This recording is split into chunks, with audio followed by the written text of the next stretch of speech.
Well, this week we're going to take a look at the little tree that we planted last week and discuss something that we didn't do when we were planting. Remember, we planted our red bud here and it's doing quite well. We've got it mulched very well. But one thing that we didn't do to this red bud is we didn't stake it. Now, it used to be that everyone thought you plant a tree, you must stake it. That is not the case. In fact, for many trees, it's better not to stake them at all. The reason for this is that when trees actually get blown by the wind and sway, it helps them to develop a stronger trunk.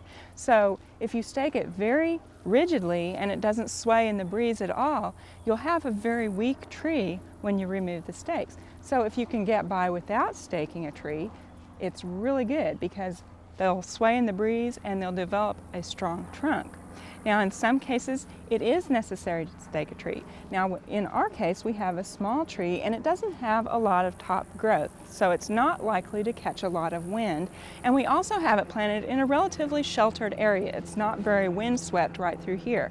So we're going to get by without staking. However, there are cases when you do need to use stakes, and you can kind of tell if you've got a really windy location, you've got a tree that has a lot of heavy top growth on it that is going to catch the wind kind of like a sail, or you have a larger tree, you may need to stake it, but not for very long. And we're going to go take a look at how to properly stake a tree when it's necessary.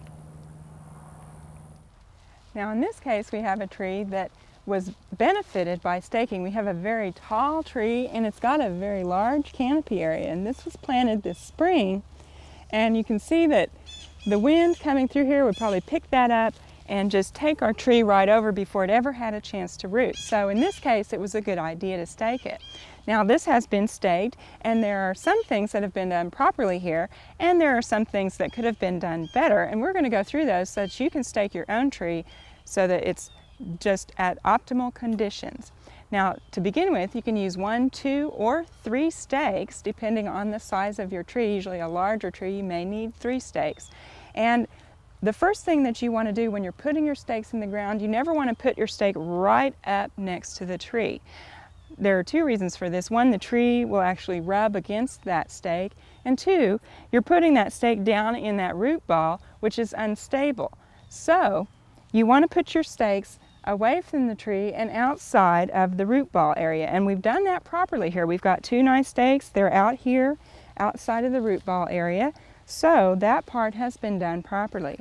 The next thing that you need to think about is how to attach your tree to your stakes. And there are some things that you do not want to do. And the first thing is you never, never, never, never want to take plain wire and just run that around your tree. And you really don't even want to use rope to do that either.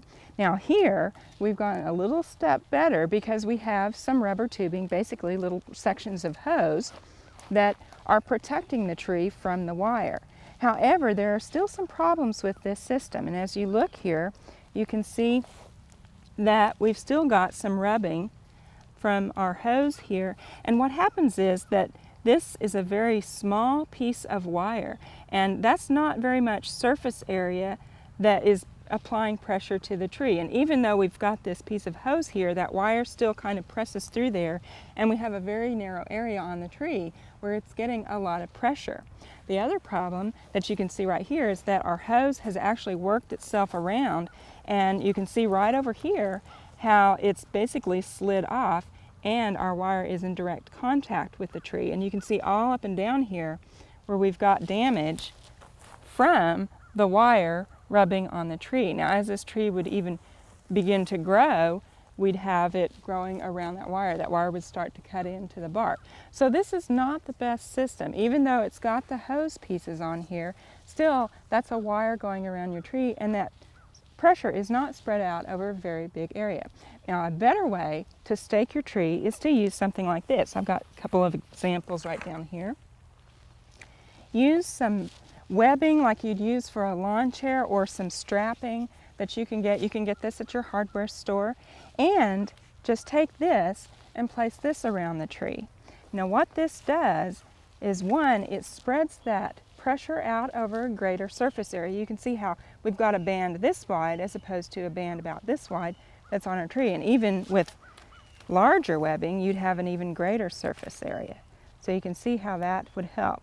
Now what you can do is take one band going around this way, and let's see, I'll get another one so you can see. Another band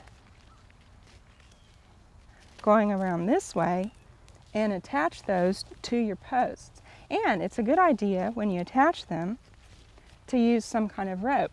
The reason for this is that not only do you want that to be spread out over a wide surface area, you also want it to have just a little bit of elasticity to it. And the webbing and the rope has a little bit more give than a piece of wire does. And what that can do is that can allow that tree, while it doesn't let it blow over, it still lets it move just a little bit more than a wire would.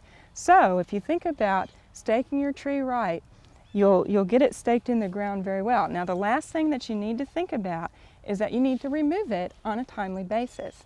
And basically, most trees only need staked for one growing season. We planted it this spring. We might even check it here before it goes into the winter to see if we can remove the stakes, or first thing next spring.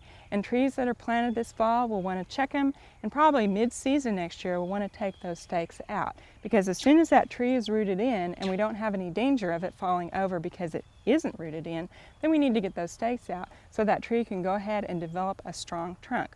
So think about these things, stake it properly, and be sure to check it and take the stakes off on a timely basis, and you'll have a much healthier tree. We hope you've enjoyed this classic from the Oklahoma Gardening Vault. Remember, even though these tips and techniques are timeless, there's always something new to learn in the world of gardening. By subscribing to both Oklahoma Gardening and OK Gardening Classics, you'll have access to a wealth of gardening knowledge, both classic and contemporary.